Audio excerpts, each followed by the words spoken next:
Սեպտեմբերի 19-ին էր, մոտավորապես ժամը 12:30-ից 1-ի կողմերը, համենայն դեպս այն ժամանակահատվածներ, որ բոլորը ինչ-որ անցուդարձ էին անում, դպրոցից երեխաներ էին տանում տուն, ինչ-որ ճաշի ընդմիջման էին գնում, այսինքն այդ խառնաշփոթ վիճակներ։ Ես իմ հերթական առավոտն էի արել, այսինքն գնացի, հացի հերթի, վերցրեցի հացը, ունեի ընտանիք, մայր ու դուստր էին, իրանք հաշմանդամություն ունեին, իհարկե բախտի բերմամբ ինձնից մոտ էին ապրում, ես տարահասցրեցի իրանց ու տենց բաժանելով տալոնների հացերը եկա անցա իմ բուն աշխատանքին։ Մենք այդ ժամանակ թատրոնով արձակուրդի մեջ էինք, բայց նամակներ ունեի, որ պետք է նախարարություն տանեի, տենց իջել էի նախարարություն, երկուշաբթի օր էր, նույնիսկ մի քիչ զարմանալի էր, որ սենց ինչ-որ տարօրինակ էր նաև ինձ համար, որ բոլորը սենց անհոգ աշխատանքային ինչ-որ բանի, սենց սովորական առօրյա է աշխատանքային, բայց մի տեսակ ենթագիտակցությանս մեջ սենց տպավորվել էր, որ զարմացել է, որ ինչու են բոլորը սենց աշխատանքի, ոնց որ ներքուստ ինչ-որ բանի սպասեն ու ինձ համար զարմանալի լինի, որ բոլորը սենց հանգիստ են։ Հետո բարձրացա, ես կենտրոնում հրապարակի վրա այդ ժամանակ ստուդիա ունեի, արվեստանոց ունեի ու սպասում էի իմ աշակերտներին, որ գային, մոտավորապես 20-25 աշակերտ ունեի այդ ընթացքում, իրանք բոլորը ոտքով էին գալիս գնում, մոտավորապես 12:30-ի 1-ի կողմերը առաջի պայթյունը եղավ, արագ օգնեցինք մարդկանց իջնել ընկուղները, որտեվ աստիճանները շատ վտանգավոր էին ու մարդկանց հոսքը հնարավոր էր ինչ-որ վթարների խնդիրներ առաջացնել, արագ օգնեցի իրանց էլ, հետո հարցնում էի արդյոք կարողանամ իջև տուն հասնել, ընդամենը 2 քայլ էր մնացել, բայց քանի որ օդային էր, մի տեսակ կասկածում էի, իմաստ կա, ոնց որ վտանգի ենթարկվել եւ վազել դեպի տուն։ Ու սենց սաղը շոկի մեջ չգիտեն ինչ ասեն, ասեցի լավ, մի հատ հասկանամ ոնց են դրսում իրանց պահում, տենց ոնց որ ես էլ այդ 2 քայլը արագ կհասնեմ տուն։ Ու տենց հասա, այնտեղ հիմնականում մեր շենքում, քանի որ դպրոցական երեխեքը շատ էին, հատկապես մանկապարտեզը, մոտավորապես 10-12, 9 տարեկան երեխեքը ու ավելի փոքրները շատ էին։ Երեխեք ունեինք, որ պարտեզում են մնացել, դպրոցում, կապ չունեին հետները ու սենց ամբողջ մենք շենքով այդ նկուղում բոլորս սենց ոնց որ բանի մեջ ենք այդ երեխաների համար, թե ոնց ենք իրանց հասցնելու, ոչ կարողանում են հայրերի հետ կապվել, դասատուների հետ կապվել, ինչ որ ու դա բավականին երկար ժամանակ է տևել, ասենք կես ժամ, մի ժամ չէր, այդ օդային էլ ընդհատվեց, ինչ որ ժողովուրդը ամեն մեկը ինչ որ վազվզոցի տագնապի մեջ էր, փորձում էին հասկանալ ինչ են անում։ Ու մինչև արդեն երեկոյան մոտ 8-9 կողմը երեխաները բարվոք հասան, ճիշտ է, այդ գիշերը էլի ահավոր սարսափելի պայթյուններ էին գնում, անընդհատ օդային էր ինքը չի չէր դադարում, մոտավորապես մինչև առավոտվա 5-6-ը, մինչև որ արդեն եկավ ամսի 22-23-ը, որ այդտենց ինտերվալներով իջեցնում էին ասենք քաղաքի այդ մոտակա ինչ-որ մեծ ապաստարան, հետո ամեն մեկը կարար իր ապաստարանը, ինչ-որ սենց մարդկանց անդադ վազվզոցների մեջ էին պահում։ Այդ ժամանակ մենք էլ նաև փորձում էինք կամավորներով ճշտել նկուղներում բերված մարդիկ ինչքան են, ինչի կարիք ունեն, ինչով կարող են օգնել, չնայած անհնար էր ինչ-որ դուրս գալը շատ վտանգավոր էր։ Հետո արդեն եկավ ամսի 25 սեպտեմբերի պայթյունի օրը, հրդեհներ, ու ամենավատը այն էր, որ արդեն մինչև այդ պայթյունը շատերս ինչ ունեինք վառել էինք, ընդհուպ սովորական այդ վենտիլյատորները, որ իրանց այդ պահին պետք էր, ինչ-որ դեղորայքներ, որոնք որ կարող էին ինչ-որ ձևով իրանց օգնել, չգիտեմ, ամեն մեկը ինչ-որ մի ձև ստրես էր ապրում այդ պահը, որ հայտարարվեցի, որ կամավորներ են պետք, իհարկե նշված էր, որ բուժ ինչ-որ փորձություն անցած մարդիկ, բայց կապ չունի կամավորը բառը լսելով, ես ուղղակի վազել եմ հիվանդանոց։ Իհարկե ականատես եմ եղել այդ մարդկանց վիճակը, ինչ էր այնտեղ կատարվում, իմ ընկերներից էլ շատերը չկային, այտենց մենք չաթերում փորձում ենք գտնել ով որտեղ է, ինչա կատարվում, այսինքն այդ մարդկանց վիճակը, նշեմ, որ ես 20-ին գնացել եմ Արցախ այն մտքով, որ ես գնում եմ հրաժեշտ, որտեվ չգիտեմ, ես կանխազգացում ունեի, որ այսօր չէ 25 թիվ լինի, 26 թիվ լինի, բայց այդ օրը գալու է։ Հավատ չկար։ Ոչ ես խաղապահներին էի հավատում, ոչ մեր իշխանություններին, առհասարակ ոչ մեկին։ Ուղղակի Ինձ համար այդ ժամանակահատվածը այն էր, որ հասցնեմ Արցախում լինեմ այն վայրերում, որտեղ երբեք չեմ եղել, Արցախում սկիզբը դնեմ այն ստուդիային, անարվեստանոցին, որը միշտ ասել եմ վաղը, Արցախում անել այն, ինչ որ միշտ թողել էի հետոին ու հարցնել սիրել Արցախը։ Ինձ համար ամենակարևորը դա Մարտակերտի շրջանի Վանգյուղի դպրոցն է, որտեղ ես դպրոց եմ հաճախել, իմ հայրական ու մայրական գյուղը։ Դպրոցի ճանապարհը, առաջի եկեղեցին, որ ես քրիստոնեության հետ առնչվել եմ, դա հենց Գանձասարվանքն էր, տատիկի տունը, Ստեփանակերտում թատրոնի շենքը, որտեղ 13 տարի աշխատել եմ, որպես դերասանուհի կայացել, սովորել եւ իհարկե իմ տան դիմացի ճոճանակը, որը ինձ համար մի մեծ աշխարհ է, որտեղ ես անցկացնում եմ գրեթե իմ շատ ժամանակը ու իմ ոգևորության աղբյուրներ, չգիտեմ, շատերը ասում էին Մարիանայի օֆիսը, ով ինձ չէր կարողանում գտնել, գիտեր, որ իմ տան դիմացի այդ ճոճանակին եմ ու հենց վերջերս 2019 թվականին իմ տան դիմաց կառուցվել էր վերջնապես արդեն բացումը կար նոր եկեղեցու Մարիամ Աստվածուհու անունով։ Մեր ընտանիքը մաս դուրս եկավ լուսաբացին մոտ 6-5-ին այդ մոտակայքը ես ու մամաց ենք դուրս գալիս փեսայիս ծանոթների հետ։ Մեր հետ նաև մոտավորապես իմ տարիքի տղա է լինում, ով դեցեպայով հիվանդ էր, իր համար առավել եւս ծանր էր, որովհետեւ նախ նստած վիճակներ իր համար դժվար շնչելու եւ այլն ու ճանապարհներ դժվար, որովհետև շատ sense դանդաղ էր այդ ամեն ինչը գնում, գումարած որ շտապօգնության մեքենաներն էին գալիս գնում, պետք էր տեղ ազատել, ճանապարհին էին մարդիկ վատանում, հոգնում, չգիտեմ, երեխաների վիճակը, այդպես միջև որ հասել ենք արդեն Գորիս։ Քանի որ այդ ծանոթն էլ ինքն էլ դաշնակ էր, մտավախություն կար, որ երևի իր անունն էլ կլինի ցուցակի մեջ, ու քանի որ մամաս էլ Բաքվի փախստականներից է, ու ոնց որ ասում են ակտիվ ներկայացուցիչ Արցախի, ուստի սպասում ենք, որ հնարավոր է ինչ-որ, չգիտեմ, ինչ-որ միջադեպ լինի։ Մենք անցնելուց մեզ մոտիկանում է ադրբեջանցի ոստիկան, որ դիմացի ես էի նստած եւ վարորդը հետևում իր կինը, որդին ու մամանց։ Ինքը մոտեցավ, ասեցինք, որ հիվանդ ունենք, տեսավ, որ այդ տղայի վիճակը բանա, ոնց որ մեզ շատ երկար ինի ոչ մի բան չարեց, պրոստը ասեց առաջացեք։ Այսինքն մեր մեքենայից ոչ մեկ ոչի չա, ոչ մի բան չեղավ։ Միակ բանը, որ ինձ հետաքրքրել էր, ու հա, իր կինն այնց ահա որ պանիկայի մեջ էր, խնդրում էր, որ ոչ մեկս ոչ մի բան չխոսենք, պրոստը ուղիղ լուր նստենք։ Ես փորձում էի զուտ առանց էմոցիայի լինել, որովհետև կարող է ինչ-որ մի հայացք, ինչ-որ մի բան իրանց համար դրդապատճառ լինի։ Ու այդ տղայի պատճառով ոնց որ բոլորս մենք մեզ փորձում ենք սենց պատասխանատու պահել, բայց ես սենց շատ վառ հիշում եմ այդ պատկերը, որ Ծախանկյունում երկու զինվոր կային ադրբեջանցի, մոտ 18-19 տարեկան էին ու նայում էին այդ ամբողջին, հրճվում էին։ Ես չգիտեմ ինչ հայացքով էի իրանց նայում, սովորական, այսինքն նստել էի իրանց էի, ուղղակի նայում էի, էմոցիա բան չկար,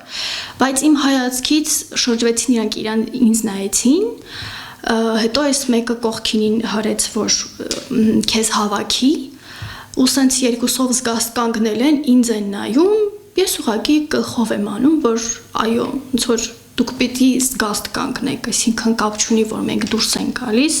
դա ոչինչ չի ասում, դա ձեր հաղթանակը չի ընդհանրապես, չգիտեմ, բայց այդ պահին մի սենց վեհ զգացողություն կար, որ ամեն ինչ վերջացած չի, այսինքն առյուծին չեն տապալել, այդ զգացողությունը կար ու ես այդ պահին սենց չեմ ուզում հպարտ բառը ասել, որովհետև իրականում այդ բառի մեջ այդքան ոգևորիչ ոչինչ չկա, բայց ես գլուխս բարձր եմ այնտեղից դուրս եկել, որովհետև ես ի տարբերություն շատերի ես ականատես եմ եղել, որ ինչպես են ծնողները երեխաներին սովորեցնում որսորդականով տուն պահել։ Դա ես իմ անձամբ աչքով եմ տեսել։ Ես տեսել եմ ոնց են մեր տղաները օրից երեք պարապում։ Ես տեսել եմ ովքեր են այնտեղից հետ եկել, ինչ էին պատմում, ոնց են իրանց ապրումները փորձում տղամարդուն վայել առանց արտասուք պատմել իհարկե նեղ շրջաններում, ինտերվյուներ բաներ չէին տալիս, շատ մոտ հարազատ ընկերներ ունեմ, ծանոթներ ունեմ, ովքեր 20-ից մինչև այսօր շոկի մեջ են, ուղղակի չեն հասկանում ինչա կատարվել, ոնց կարող են ուղղակի այդպես վարվել։ Ամբողջ խնդիրը այդ է։ Իմ ընկերների հիշատակին կազմակերպել եմ մոտ 3 տարի անընդմեջ ընդհանուր շրջափակման ժամանակ, այդ ժամանակ անգամ ստացվեց, որ մոտ 5000 երեխայի ներկայացման էին գալիս ու նվերներ էին ստանում, 20-ին 300-ից 400 երեխա, որտեղ ընտանիքներով ենք մոտենում, այնտեղ ծանոթ բլոգերներ ունեի, որ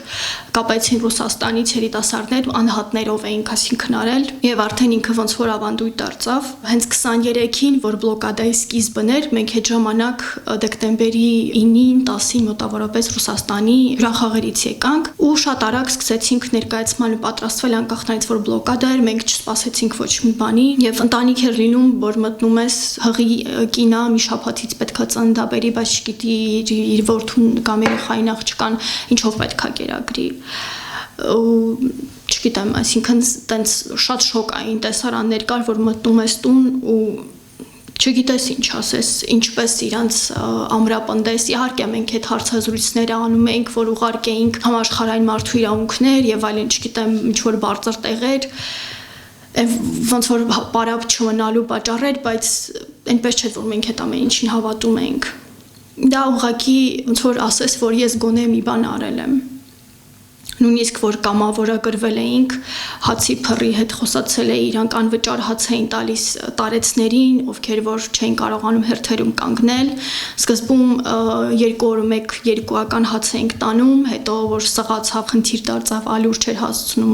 քաղաք Ստեփանակերտ, արդեն 1 հացի 4 տեղ էի անում, իրանց բաժանում էի։ Գեր խնդիրը դա աշխատանքն է։ Ոչ բոլորն են կարողանում աշխատանք գտնել ու ոչ բոլորն են կարողանում գտնել աշխատանք թեկուզ իրենց ոլորտում, թեկուզ իրենց մասնագիտությամբ, առհասարակ նույնիսկ շատերի համար կարևոր չէ թե ինչ աշխատանք, կարևոր է որ այդ աշխատանքը լինի, որովհետև քանի որ չկա աջակցությունը ու հիմնական ես այսպես ասեմ, թեկուզ իհարկե շնորհակալ ենք աջակցության համար, բայց որ ասեմ աջակցությունը մեծ մասամբ գոնե 60%-ի համար ինչ որ խնդիր լուծում էր, իհարկե ոչ։ Գուցե մեծ ընտանիքների համար դա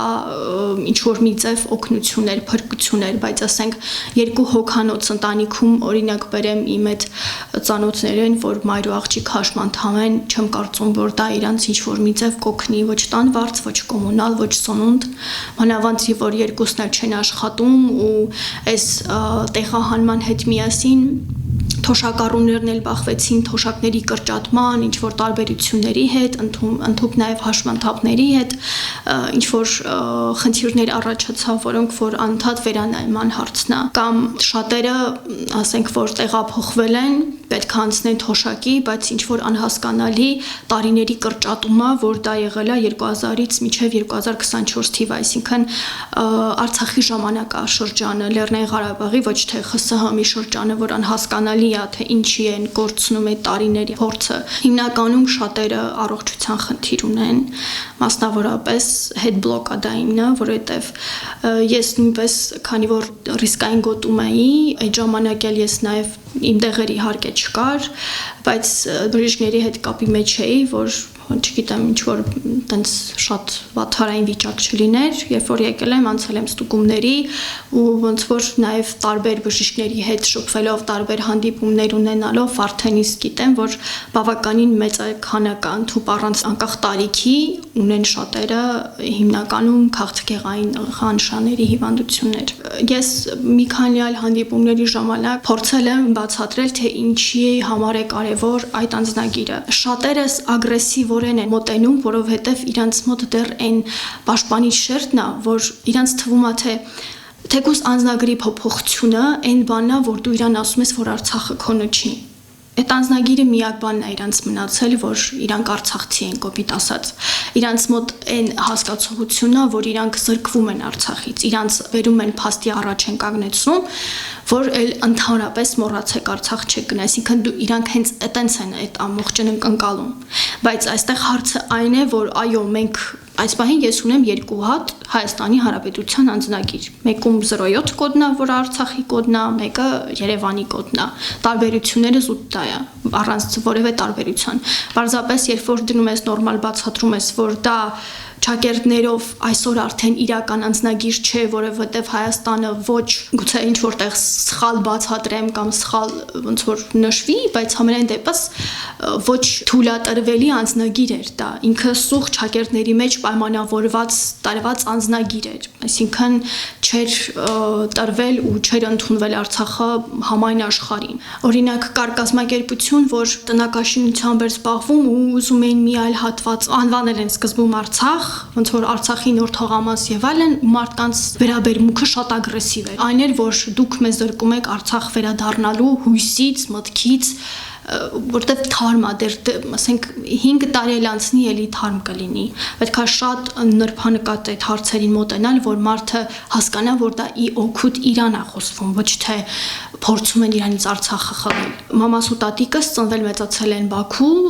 ԽՍՀՄ-ի ժամանակահատվածում եւ հետ վերադարձել են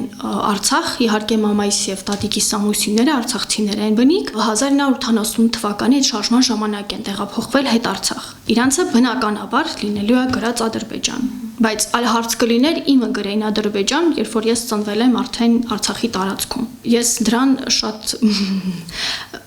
փորձում էի adekvat ինձ բայել այդ անձնագիրը ստանալուց, որ բացեմ, sense տեսնեմ ինչա, հանկարծ եթե ինչ որ տենց Ադրբեջան գրված լինի, շատ էմոցիոնալ զգացումություններ չունենամ։ Հարցը թղթաբանության եւ բարդացման մեջ է։ Օրինակ տատիկս չունի ծննդական, բայց ինքը Արցախում ունեցել էր անձնագիր։ Լիքը փաստաթղթեր կա, ինքը արդեն ոնց որ այդ ծրագրի մեջ այդ սիստեմայի մեջ կա, որպես Հայաստանի Հանրապետության քաղաքացի։ Այսինքն կան նման տարբեր այսպես մանրուքներ, որ բարդացնում են իրավիճակը։ Օրինակ ես մինչև քաղաքացիությունը ստացել եմ տևեց 8 ամիս, որովհետև երբ որ ես եկա, միանգամից ունեցել ենք նախապես արդեն պլանավորած հյուրախաղեր Ամերիկա եւ միանգամից գնացել եմ Ամերիկա, այսինքն այստեղ այդ փախստականի ID card, բան, ինչ որ տենց բաներ ես չեմ ունեցել, միանգամից անցած հոկտեմբերին տվել եմ քաղաքացիության։ Մերոնք շատ շուտ են ստացել մոտ 2 շաբաթ, 3 շաբաթվա տարբերությամբ, ես 8 ամիս տևեց, մինչև որ եկավ հաստատվեց այդ ամբողջը, որ վերջապես ես անձնագիրը ստանամ։ Հիմա շատ, ասենք, տնտեսաշինության կազմակերպություններ կան, ցանկալի կլիներ, որ գոնե իրանք համախմբվեին իրար հետ եւ ամեն մեկը ինչ որ 20-30 թաղամասեր կառուցեին, թեկուզ հիմա շատ մոդայիկա էկոտները, որ թեկուզ այդպես լինի կարողանային գնել։ Սերտիֆիկատի գումարը չի բավարարում տուն գնելու համար։ Կարող են մաքսիմում օգտվել այդ էկոտներից, եթե իհարկե բանկերը իրանց վարկ կամ, չգիտեմ, ինչ որ այլ սիստեմ առաջարկեն։ Ինձ ծանոթ շրջաններում շատերն են սկսել արդեն երկրից դուրս գալ։ Այսինքն այս ընթացքում ինչ որ միտեղ աշխատել կամ տնեցիներից 2-3 հոգին են գնում Ռուսաստան կամ մեկ այլ պետություն, ինչ որ միտեղ մի ձև տեղավորվելու համար, որպեսզի կարողանան ընտանիքին աջակցել ու իհարկե դուրս գան։ Ես ինչ եկել եմ, անընդհատ ոնց որ իմ բնավորության համաձայն փորձում եմ լինել զբաղված։ Զուտ ժամանակ չունենալ ինչ որ այլ մտքերի, էմոցիաների համար։ Եվ ընտելանալ, ընդունել իրականությունը, սկզբում ինձ թվում էր, թե շատ արագ դա ստացվեց, որովհետև դա մենակ իմ խնդիրը չէր, ես չէի մենակ դա ապրում էր մի ամբողջ ազգ, դա ապրում էր հազարավոր մարդիկ։ Բայց հասկացա, որ կա պահեր, երբ որ դա արդեն շատ անձնական է, ու եթե ոնց որ չկանխես, չփորձես ինքդ քեզ հասկանալ ու ինքդ քեզ հետ խոսել, որ ոնց փոքր երեխայի հետ են խոսում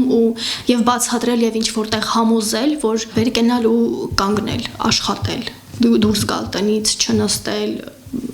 կյանքը շարունակվում է, պետքա չհամակերպվել, բայց ընդունել, որովհետև համակերպվելը դա արդեն չես պայքարի ուղղակի։ Իսկ երբ որ ընդունում ես, դու ընդունում ես այդ փաստը, որ կա, ու սկսում ես ինչ որ լուծումներ փնտրել այդ հարցի շուրջ, ինչ որ կերպ մտածել, հասկանալ, որ կողմից սկսեմ, որ այս հարցը փորձեմ ինչ որ մի ձև լուծել։ Իհարկե այսօր մեզնից էլի որևէ բան կախված չի, ինչ որ ցույցեր են անում, բայց դա Գիտեք, դա եւս այն է, որ փորձում ես քեզ քո մեջ հանգստացնել քեզ, որ ես գոնե ինչ որ մի բան կարողանում եմ անել, գոնե գնում եմ ցույցի, որը ինչպես որ այնտեղ ենք անում, չէ՞ առավոտ 4-ը 5-ը 6-ը նստում ենք։ Այս գիտենք, որ դա ոչ մի բան չի։ Պարզապես եկել ենք այդ հրապարակում նստել ենք, ոչ մի բան ինքը չի տալիս, բայց մենք միայն դա ենք կարող անել, ուրիշ ոչինչ չենք կարող անել։